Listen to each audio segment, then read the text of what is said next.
Este domingo nosotros queremos hablar un poquitico acerca de qué es la parte que nos toca a nosotros hacer para que el Señor añada. Sabemos que la labor la hace Él, eso lo dijimos la semana pasada. Él es el que regenera, es el que cambia, es el que transforma la vida de las personas.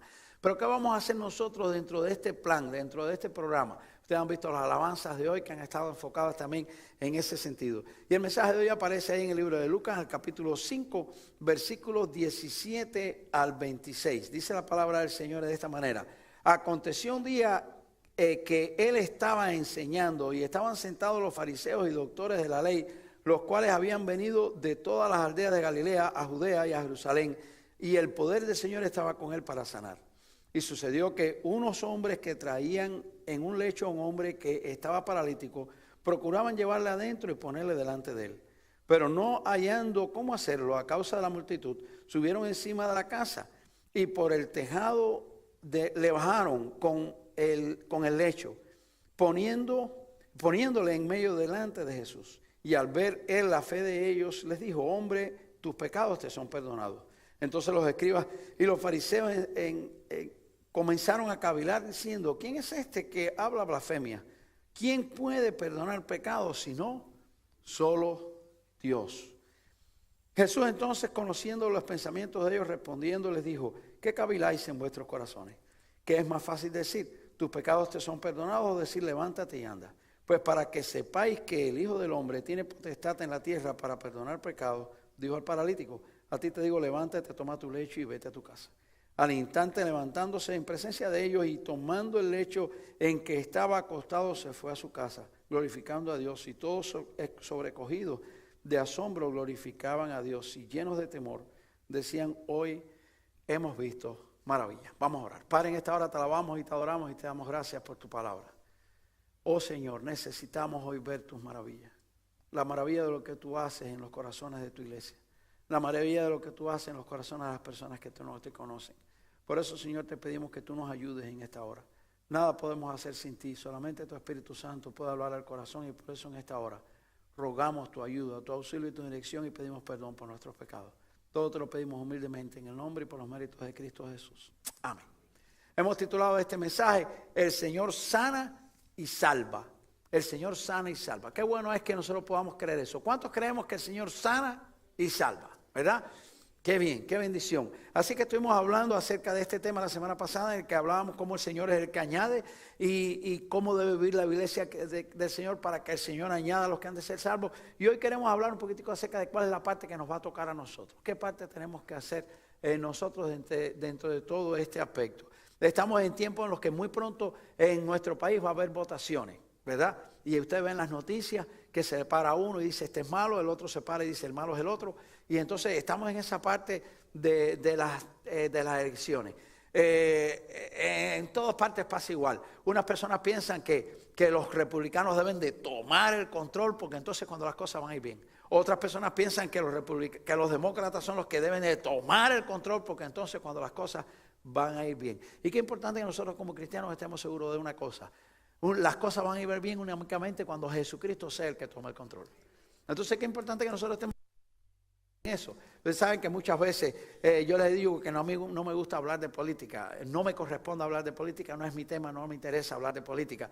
Mi tema es la palabra de Dios, y le he dicho muchas veces: cuando yo diga algo de política, por favor se tapen ahí los oídos, porque no vale la pena escuchar lo que yo pueda decir acerca de política. Pero qué importante que nosotros sepamos esto: usted puede ser lo que usted quiera, usted puede ser demócrata, usted puede ser republicano, pero usted como cristiano necesita estar convencido de algo.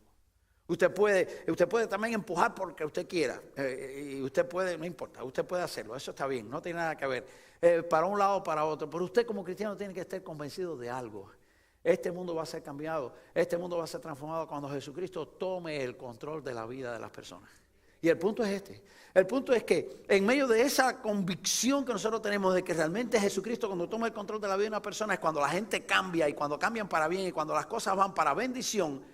Nosotros tenemos una función especial e importante que nosotros tenemos que hacer. Si nosotros queremos que nuestro hogar vaya bien, si nosotros queremos que nuestra familia vaya bien, si nosotros queremos verdaderamente que nuestro país cambie y que nuestro país vaya bien y que el mundo pueda mejorar, nosotros tenemos que hacer nuestra parte en la transformación de este mundo. De otra manera, los que de verdad tienen el poder para cambiar el mundo son los cristianos con el poder del Evangelio. Pablo decía, porque no me avergüenzo del evangelio. ¿Por qué? Porque es poder de Dios para salvación, al judío primeramente y también al griego. Entonces ese poder de la salvación el Señor lo ha puesto en las manos de los cristianos, no en las manos de los ángeles. Dice que los ángeles quisieran entrar para hacer la labor del Señor en esta tierra, pero no se le ha dado permiso a los ángeles. Siempre recuerdo el pasaje de Pedro cuando estaba en casa de Cornelio, cuando estaba allá y se le mandó para predicarle a Cornelio. Fíjese usted para que usted vea, Cornelio quería saber del Señor, que Cornelio era un buen hombre con un buen corazón. Y un ángel vino, ¿y qué le dijo a Cornelio? Ven acá que yo te voy a enseñar qué cosa es lo que tú tienes que saber para conocer el evangelio. No, ¿qué fue lo que el ángel le dijo? El ángel le dijo, ve y manda a buscar a Pedro que está en Jope y él te va a decir. Los ángeles no tienen autoridad para predicar de Jesucristo. Los hombres somos los que tenemos la autoridad de Dios para predicar a Jesucristo. Entonces, ¿cuál va a ser nuestra parte? Este pasaje que acabamos de leer nos habla a nosotros acerca de unas personas que llevaron a una persona y lo presentaron delante de Jesucristo. Me gusta pensar en 4, porque como era enfermo, estaba paralítico, yo pienso en 4, no dice la Biblia cuántos eran 4, eran 6, eran 8, no sé cuántos eran. Pero dice que unas personas, dice que llevaron a aquel hombre paralítico y lo presentaron delante de Jesucristo. Tuvieron que enfrentar una serie de dificultades, pero finalmente cuando lo presentaron delante de Jesucristo, Jesucristo le dijo 2 cosas. La primera, tus pecados te son perdonados. La segunda, sana, que sé sano, toma tu lecho y anda. Y todas las cosas fueron ahí de gran bendición. Pero esta historia nos enseña a nosotros una serie de verdades que nosotros necesitamos saber para saber cuál es nuestro lugar y nuestra posición en este mundo en relación con la transformación de la vida y la esperanza que este mundo pueda tener, que no le quepa duda a nadie, que está en Jesucristo. En primer lugar, este pasaje nos enseña a nosotros algo muy hermoso que nosotros acabamos de ver allí de una manera muy clara y sencilla. Y es que nosotros necesitamos tener clara la motivación para llevar a otra persona a Jesucristo. ¿Por qué tenemos que llevar a una persona a Jesucristo? ¿Cuál es la motivación? ¿Qué nos tiene que mover a nosotros para llevar a una persona a Jesucristo? Déjeme decirle, hasta que nosotros no tenemos en nosotros una motivación clara para hacer algo, nosotros no nos movemos a hacer algo. No nos movemos a hacer algo.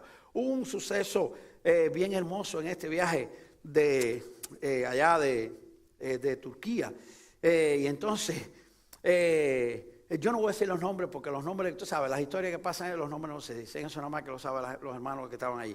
Pero en algún momento en que faltaba una hermanita, yo salí a buscarla, estaba el bus con todos los hermanos dentro. Y entonces, el bus comenzó a moverse. Y una hermana dijo, se está moviendo solo. Esos buses, ustedes saben que son altos. Y una hermana dice, el bus se está moviendo solo, se va solo. Y otra hermana dijo, oye, se mueve solo. Y todas las damas empezaron a gritar, el bus se mueve solo, y gritaban. Y a una le decía a un chofer al lado, sube, sube. Y el hombre miraba, la puerta estaba cerrada y se armó un alboroto.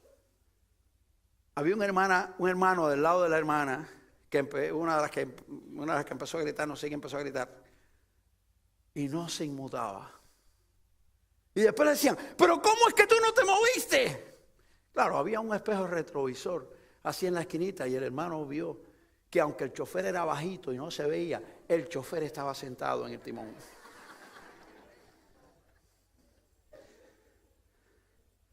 El punto es este. Todas las hermanitas estaban motivadas porque realmente veían moverse el bus y no veían al chofer. Eso es una motivación, no digo yo. Sin embargo, el hermano que veía al chofer no estaba motivado para moverse, porque sabía que el chofer, el pobre, era bajito, pero el hombre estaba ahí. Hasta que la hermana que estaba atrás miró para arriba y le vio la cabecita si el chofer está ahí. Menos mal. ¿Qué nos puede mover a nosotros para llevar a una persona a Cristo? Qué importante que nosotros sepamos esto. Dice ahí este pasaje que aquellos hombres llevaron a un paralítico. Hay 2 motivaciones que yo veo en este pasaje. En primer lugar, dice que el hombre era paralítico. No se podía mover. Como no se podía mover, había que llevarlo. Déjeme decirle esto. Las personas que no tienen una relación con Dios están como aquel paralítico. Y usted dice, ¿por qué como aquel paralítico? Déjeme decirle, las personas que no tienen un conocimiento del Señor están como aquel paralítico. Porque hay cosas que los paralizan para no encontrarse con Dios. En primer lugar, los paraliza. Los paraliza el desconocimiento de quién es Dios y cómo relacionarse con Él.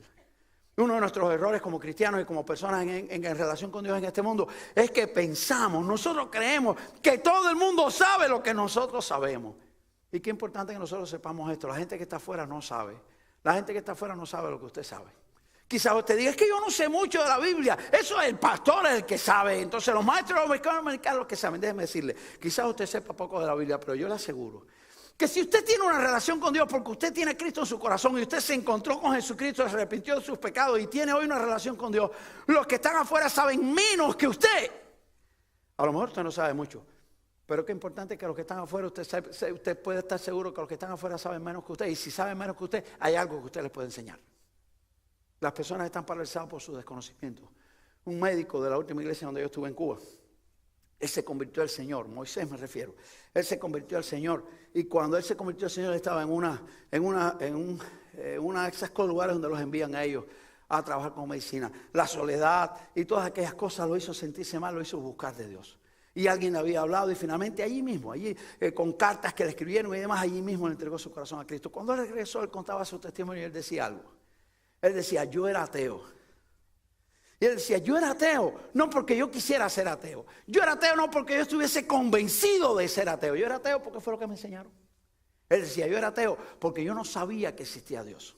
Yo no lo sabía y nadie me lo dijo. Yo era ateo porque yo no sabía, como no conocía, cuando conocía a Dios y sabía que Dios existía y pude comenzar a hablar con él y vi que me respondía, dejé de ser ateo. De modo que yo no era ateo porque yo quisiera, yo era ateo porque no sabía que había otra cosa. Y qué importante que nosotros sepamos esto. Hay personas afuera que están paralíticos por su falta de conocimiento, porque no saben. Por eso la palabra del Señor nos enseña a nosotros que nosotros como cristianos tenemos que enseñarles que guarden las cosas que os he mandado, dice Mateo 28. Qué importante es que nosotros sepamos, si están paralíticos, ellos no saben. Saben menos que nosotros. Nosotros tenemos la responsabilidad de enseñarles a ellos lo que nosotros hemos aprendido. Que es lo menos que puede contar una persona que tiene una relación con Dios. Lo que Cristo le dijo al endemoniado gadareno. ¿Recuerda que Cristo le dijo al endemoniado gadareno? Ve y cuéntale lo que Dios ha hecho contigo. Si el Señor ha hecho algo contigo, hay algo que necesitas contarle, porque el mundo no lo sabe. Y ellos necesitan también que Dios haga algo con ellos. Así que están paralíticos porque no saben, por desconocimiento. Están paralíticos porque el pecado los paraliza. El pecado los paraliza. Hay un anuncio en la televisión que ponen una muchacha joven que dice que ella está envuelta en distintas cosas de droga. Después ponen un hombre joven que dice que él está envuelto en cosas de cocaína. Y después ponen como si fuera un médico joven también que les dice, mira, la adicción es una enfermedad. Llama a esta línea porque necesitas ayuda. Entonces el mundo reconoce que la adicción es una enfermedad. Sin embargo, hoy en día hay un montón de estados en nuestro país que están votando para legalizar la marihuana. ¿Verdad? Decían también estos días en la televisión que en los estados que se ha legalizado la marihuana han aumentado los accidentes de tránsito. Y hay un montón de estados que quieren legalizar también. Parece que quiere que la policía tenga más trabajo. Y uno dice, es loco. ¿Cómo va a ser posible? Si están reconociendo que la adicción es una enfermedad, están queriendo legalizar que la gente se enferme. No tiene sentido. ¿Usted sabe qué pasa? El pecado esclaviza. El pecado ciega. Por eso el mundo sin Cristo está paralítico, porque está ciego por el pecado. Mire cómo lo dice la palabra de Dios en el libro de Efesios capítulo 2, en el versículo 1. Pablo se lo decía allí a los efesios de una manera clara. Decía, y Él os dio vida a vosotros cuando estabais muertos en vuestros delitos y pecados. Dice, cuando estabais muertos en vuestros delitos y pecados, Él nos dio vida a nosotros. Cuando hay una persona que no conoce a Cristo y es pecador y viene a la iglesia, quizás alguna persona dice, bueno, si voy a la iglesia, como yo soy malo y pecador, me voy a sentir mal. Y yo siempre le digo a las personas, mira, si eres pecador y estás en la iglesia, siéntete bien, estás bien acompañado. Porque todos los que estamos aquí porque somos pecadores y reconocimos nuestros pecados. No eres el único, siéntete tranquilo, estás en familia. Sí, amados hermanos, qué importante. Nosotros no estamos en este mundo para condenar a las personas que están viviendo en pecado. Nosotros estamos en este mundo para llevarles la manera en que ellos pueden ser salvos como nosotros lo fuimos también. Porque el mundo está paralítico, está muerto sin Jesucristo. El pecado los esclaviza. Recuérdense esto bien claro. Dice la Biblia que Jesucristo vino a romper el imperio del pecado en este mundo. Los judíos no entendieron eso. Pensaban que venía a romper el imperio de Roma. Y no era el imperio de Roma, era el imperio del pecado que es más grande que el de Roma. El de Roma se acabó y el pecado sigue todavía. Pero fue roto por Jesucristo porque Cristo pagó en la cruz del Calvario con su sangre el pecado de toda la humanidad y por eso rompió el pecado de los hombres. Y el mundo necesita saberlo. Entonces, qué importante que nosotros sepamos esto. El mundo está paralítico porque no sabe, el mundo está paralítico porque sencillamente está atado allí por el pecado. La otra razón que nos debe mover a nosotros a llevarle a las personas a Jesucristo, número uno, porque están paralíticos, ellos no pueden, hay que llevarlos. Número dos, ¿usted sabe por qué? Porque en Jesucristo está la solución de este mundo. Qué importante que ustedes sepan eso. Aquellos hombres que vieron a aquel paralítico, oyeron hablar de Jesucristo y sabían que Jesucristo lo podía cambiar. Porque yo digo que Cristo es la esperanza de este mundo. ¿Usted sabe por qué yo digo que Cristo es la esperanza de este mundo? Porque demócratas o republicanos podrán hacer una cosa o la otra bien. Pero el único que hace a un ladrón dejar de ser ladrón es Jesucristo. Ni demócrata ni republicano. El único que hace a un mentiroso dejar de ser mentiroso es Jesucristo. Ni demócrata ni republicano. El único que hace a un vago ser trabajador es republicano. El único que hace un marañero dejar de ser marañero es Jesucristo. Ni unos ni otros. Nadie en este mundo puede cambiar el corazón de un ser humano excepto Jesucristo. Y qué importante es que nosotros sepamos que la verdadera solución de este mundo está en Jesucristo. Usted quiere hacer política, hágala. Pero tenga convencido de algo. La solución está en Jesucristo, no la política de este mundo. Y qué importante es que nosotros sepamos esto. Que nosotros veamos a Cristo como la verdadera solución que hay en este mundo. No hay otra. Cristo es la verdadera solución. Y nosotros necesitamos, por esta razón y esta motivación, llevar allí a otras personas de Cristo. Cristo lo dijo bien claro en Mateo 11, 28. Dice la Biblia que Cristo dijo bien claro: venid a mí todos los que estáis trabajados y cargados. ¿Qué yo voy a hacer? Yo los voy a hacer descansar. Cristo es la solución. Número uno, ¿qué motivación tenemos para llevarlos? Sin Cristo el mundo está paralítico y Cristo es el que los puede curar. Lo otro que nos enseña este pasaje a nosotros es bien claro. Sí es cierto que nosotros tenemos que motivarnos para llevar a otros a Cristo, pero es importante que nosotros sepamos que vamos a tener impedimentos. Si nosotros vamos a tener impedimentos, nadie lo dude que nosotros vamos a tener impedimentos. Hermano Parla, ayúdame, estoy en el punto 2, no en el 4. Gracias. Qué importante es que nosotros sepamos que vamos a tener en este mundo, nosotros vamos a tener impedimentos para llevar a otras personas a Jesucristo. Y que estemos claros en eso. Sí, siempre ha habido impedimentos. ¿Cuántos impedimentos hubo? Hubo dos tipos de impedimentos en aquel lugar. Dos tipos de impedimentos hubo. El primer impedimento que hubo es que dice que habían personalidades. Comenzó el pasaje, lo leí hace un momento. Dice que los doctores de la ley y los principales escribas estaban en aquel lugar, por supuesto, en los primeros asientos escuchando a Jesucristo.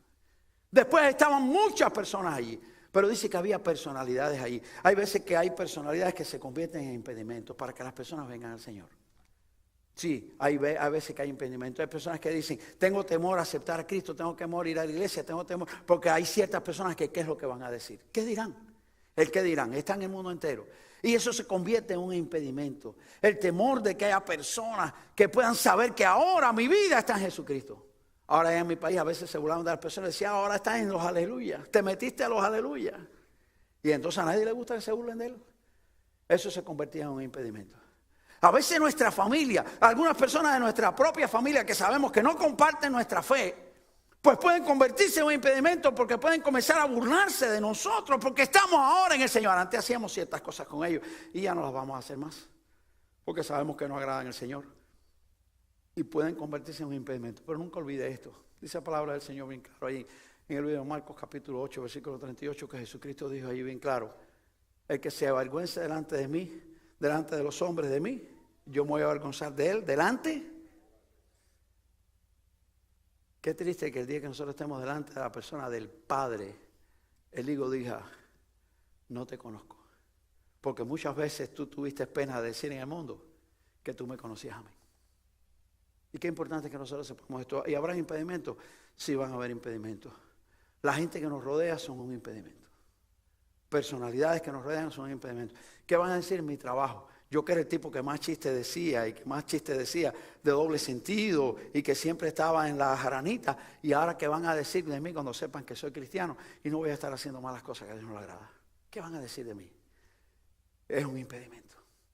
Pero qué importante es que nosotros sepamos que hay cosas importantes que vale la pena pasar el impedimento porque vale la pena estar bien con el Señor. Otra de las cosas, o la segunda cosa que aparece ahí como un impedimento, dice que estaban personalidades importantes delante de aquel lugar donde el Señor estaba. Pero dice que además de aquellas personas había una multitud. Y no podían llegar hasta donde estaba el Señor. Una multitud. Dice Hebreos 12:1. Dice la palabra de Dios en el libro de Hebreos capítulo 12. En el versículo 1 dice que estamos rodeados de una grande nube de testigos y del pecado que nos asedia. Y eso se convierte muchas veces en un impedimento. En un impedimento. ¿Cuál puede ser la multitud de impedimentos que se nos convierten? Hay personas que no se entregan al Señor y yo conozco personas, buenas personas, que conocen el Evangelio, que saben que el Evangelio es lo mejor. Y yo conozco personas que saben que el Evangelio es lo mejor, pero que les gusta todos los días tomarse un par de cervecitas. Y por no dejar el par de cervecitas no aceptan a Cristo. Yo conozco personas que saben que Jesucristo es lo mejor, que saben que necesitan de Jesucristo, pero que les gusta todos los días tomar su par de traguitos de ron.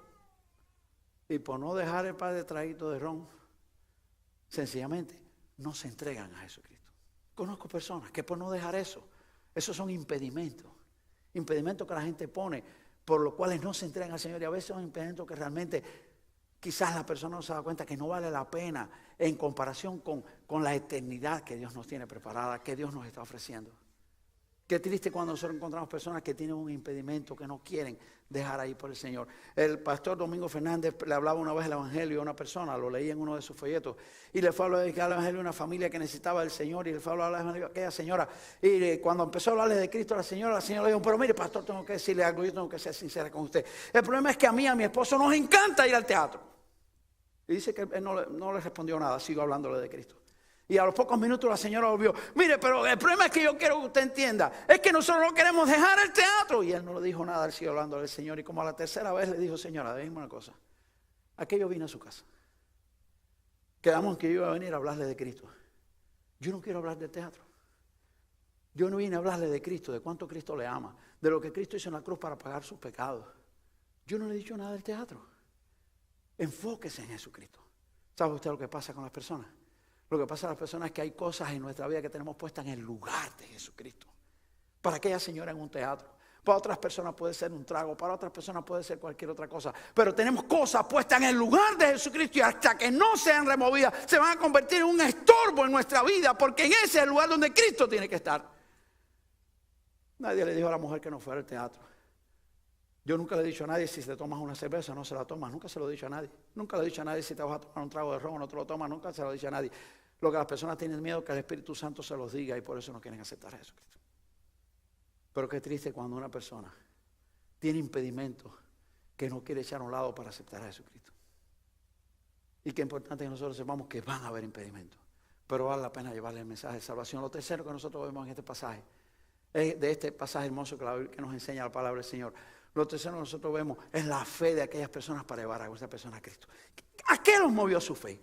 Qué importante que nosotros tengamos una motivación. Qué importante que nosotros estemos listos para enfrentar impedimentos. Pero qué importante que nosotros estemos nosotros mismos con fe segura. Dice la Biblia que cuando lo pusieron delante del Señor, el Señor vio la fe de ellos. La fe de los que lo trajeron y la fe del hombre que se dejó. Porque no cualquiera se deja descolgar por un hueco para abajo. Y él se dejó. La fe de ellos. ¿A qué está lista nuestra fe para hacer por el Señor? ¿Cuánto nosotros creemos que Cristo es la solución? Por eso empecé por ahí. ¿Cuánto nosotros estamos convencidos que Jesucristo es la solución de este mundo? ¿Cuánto nosotros estamos convencidos que Jesucristo es la solución de mi familia, de los que no conocen a Cristo? ¿Cuánto estamos convencidos por eso? Y cuando nosotros estemos convencidos de que es Cristo la solución, ¿qué vamos a hacer de acuerdo a lo que el Señor nos ha pedido? ¿Qué vamos a hacer de acuerdo a lo que el Señor nos ha pedido? Amados hermanos, qué importante es esto. ¿Qué fue lo que hicieron aquellos hombres? Dice que cuando llegaron a aquel lugar y había una multitud de gente, dice que dijeron, por el techo es que va. Por el techo es que va. A ver, ¿cuántos de los que estamos aquí, si hubiéramos sido uno de los 4, de los 6, de los 8, cuando uno se lo ocurrió decir, lo colamos por el techo, le hubiéramos dicho, tú estás loco? Yo nada más. Menos mal que hay otros más. Yo le habría dicho, ustedes están locos. Nosotros como somos personas que razonamos bien, inmediatamente hubiéramos buscado soluciones. ¿Cuál es una buena solución? La solución más sencilla es fácil. Mira, tú ponte por una puerta. Si el Señor sale por ahí, tú me gritas. Yo no me voy a poner aquí. Vamos a poner a este hombre aquí en la puerta. Por aquí el Señor tiene que salir. Porque el Señor no va a salir por otro lado. Él tiene que salir por aquí. Cuando salga, lo ve, resuelto el problema. Hay que esperar. Hay veces que hay una persona que no puede esperar para encontrarse con Cristo. ¿Ustedes saben eso? Hay personas que no pueden esperar para encontrarse con Cristo. No pueden esperar. Porque su solución es tan urgente que no pueden esperar para encontrarse con Cristo. No lo pueden hacer. Hay personas que han ido a quitarse la vida y en ese mismo instante alguien ha venido para atrás del Evangelio y eso ha salvado su vida y su alma. Hay momentos en que el ser humano no puede esperar para encontrarse con Cristo. ¿Cuál fue la solución que aquellos hombres buscaron? Vamos al techo. ¿Usted se imagina romper un techo?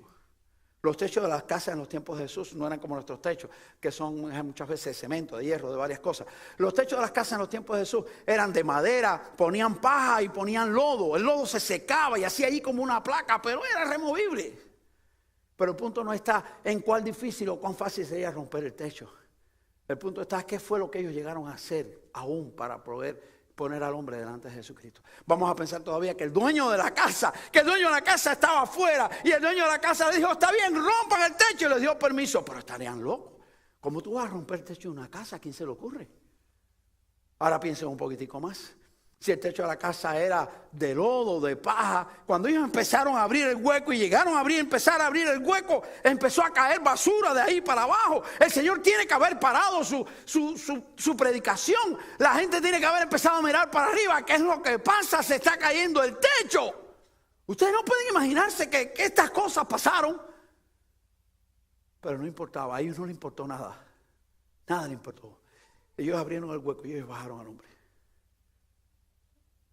Me preguntan esta mañana, ¿qué estamos nosotros dispuestos a hacer para llevar a una persona a Jesucristo? A veces vivimos razonando. ¿Cuál es el mejor momento? ¿Cuál es la mejor acción? A veces vivimos razonando. Y razonando nos llevamos a una persona a Jesucristo.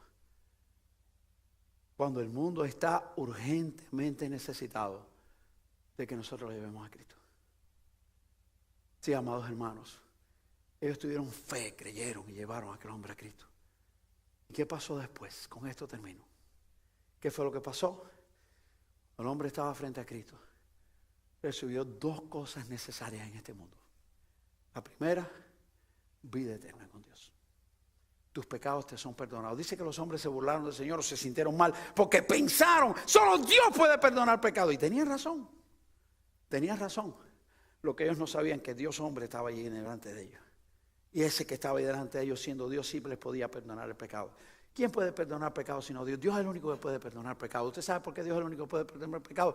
Porque el pecado es una ofensa contra Dios. Como el pecado es una ofensa contra Dios, es Dios quien tiene que perdonarla. Dios es quien tiene que perdonarla. Pero como Dios hecho hombre estaba ahí, Dios podía perdonarla. Y Dios le perdonó los pecados a aquel hombre. Cuando una persona perdona sus pecados, esa persona tiene entrada a la eternidad, a la vida eterna. Lo dijimos el domingo pasado, todo lo que se pueda tener en este mundo no es nada en comparación con la bendición que Dios tiene para nosotros. Pero ¿qué más Dios le dio? El Señor solamente le dio la salvación, le dijo más. ¿Qué es más fácil? Decir tus pecados son perdonados, levántate y anda. Y dice que le dijo, toma tu lecho, levántate y anda. Y Dios lo sanó. Yo soy de los que creen que Dios sana. Sí, Dios puede sanar al ser humano. Dios sana en el instante. Dios puede usar la medicina. Yo creo en la medicina. La medicina es la inteligencia que Dios le dio al hombre en función. De modo que la medicina es también para mí un brazo de Dios. Pero Dios puede sanar a la gente en un instante, en un momento. Como aquel que dijo, si tú quieres, soy limpio. Él le dijo, quiero ser limpio. Pum, y se sanó, se acabó. Yo creo que el Señor lo hace así. Dios sana a través de la ciencia y Dios sana a través de sus manos en un instante. Quita la enfermedad y se acabó la enfermedad, no más. Yo lo creo. Pero escúcheme esto, la enfermedad más grande que Dios sana no es la física del cuerpo. La enfermedad más grande que Dios sana en un instante es la enfermedad del alma. Los odios que Dios sana en nuestro corazón, los rencores que Dios sana en nuestro corazón, los pecados que Dios sana en nuestro corazón, los malos deseos, la mala voluntad, las malas cosas que Dios sana en tu corazón. En esta semana vi en las noticias una hija que mató a su madre. ¿Usted puede imaginar eso? Ahí están las noticias. Una hija mató a su madre, el novio la ayudó. Claro, matar a la suegra, pues, bueno, él no la mató, pero la aguantó la pata.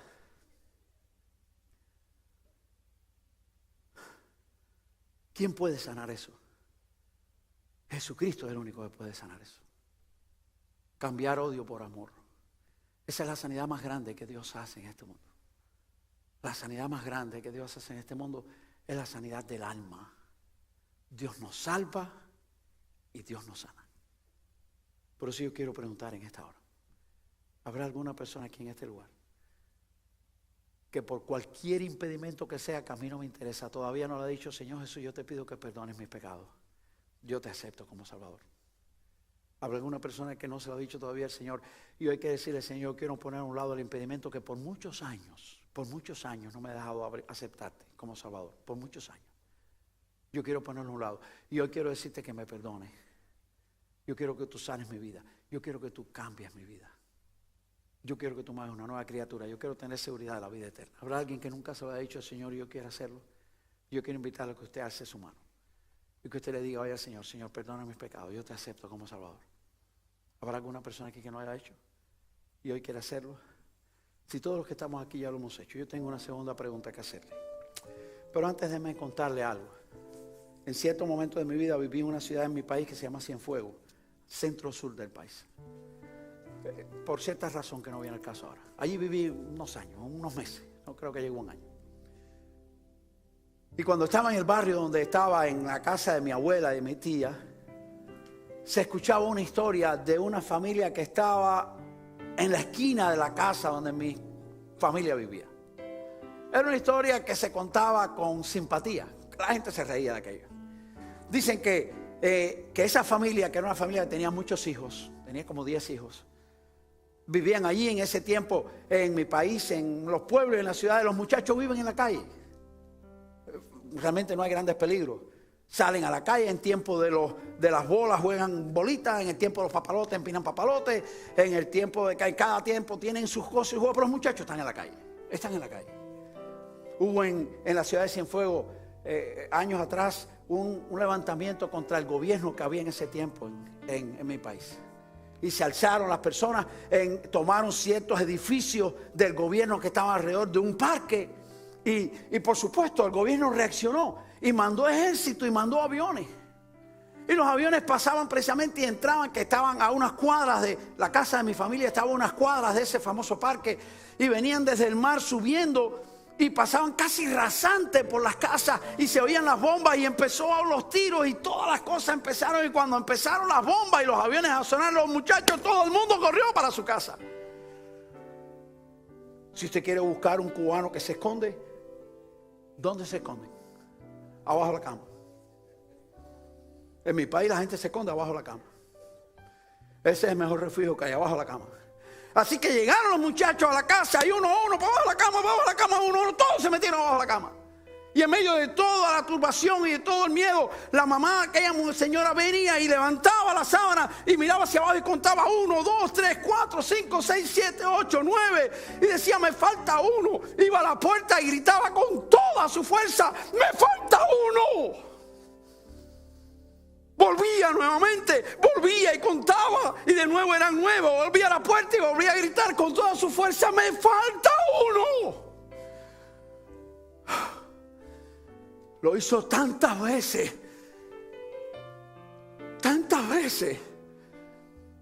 que sus vecinos, que también estaban escondidos, la escucharon, la vieron. Y al pasar todo, la gente jugaba con ella y le decía: me falta uno. ¿Dónde estaba el que faltaba? Yo no les podría decir. No sé si estaba debajo de la cama y ella contaba mal, o se había metido en casa de un familiar. Gracias, al final de todo, todos estuvieron bien. Pero escúchame, amado, en esta mañana, este mundo está bajo el bombardeo de Satanás. Este mundo está bajo el bombardeo del enemigo. Y falta poco para que esto se acabe. Y es tiempo de que nosotros contemos cuántos tenemos en la seguridad de la salvación. Y que nosotros salgamos afuera y digamos al Señor: Señor, me falta uno, me faltan dos, me faltan 5, me faltan 10 de mi familia que no tienen a Jesucristo. Y que nosotros se lo digamos una y otra vez, hasta que el que añade a la iglesia los añada para que puedan ser salvos. Cuenta los que te faltan, como yo cuento los que me faltan. Y digámoslo al Señor: me faltan 5, me faltan 6, me falta 1. Pero no vivamos como si nada estuviese pasando, porque es hora que clamemos al Señor. Hemos dado en nuestra iglesia un plan de oración. Pon ahí los nombres de los que te faltan. Y día a día, párate ante el Rey, alza tus manos y dile: Señor, estos me faltan. Y los quiero para Jesucristo, para que el día que estén en la eternidad los cuente y estén todos conforme a tu promesa. A mí también me faltan. No los tengo todos. Yo quiero decirle al Señor los que me faltan. Si tú le quieres decir al Señor conmigo, yo te invito que vengas aquí y ora junto conmigo. Ven aquí, presenta delante del Señor los que te faltan, como presento yo los que me faltan a mí. Hay impedimentos, sí hay impedimentos, pero si crees, si puedes creer que Él tiene la solución, ven y ponlos delante del Señor y dile los que te faltan para que ese día todos estemos allí. Padre celestial, a ti te alabamos y te adoramos en esta hora. A ti te damos gracias por la salvación que nosotros hemos alcanzado. Por a ti te rogamos, Señor, que tú nos des los que nos faltan. Los que nos faltan de nuestra familia, los que nos faltan de nuestros hijos, los que nos faltan de nuestros seres queridos. Danos los que nos faltan, para que ese día que estemos en los cielos los contemos y estén todos. Padre celestial, danos tu poder para ganar a este mundo para Cristo. Haz que esta tu iglesia se vuelva a ser lo más importante, se vuelva a ganar al mundo para Cristo. Y quita de nosotros tantas cosas que nos entretienen, que nos detienen, que nos dañan. Y permítenos hacer lo que tú nos has pedido hacer. Ganar a este mundo para Cristo. Yo te lo ruego humildemente, en el nombre y por los méritos de Cristo Jesús. Amén.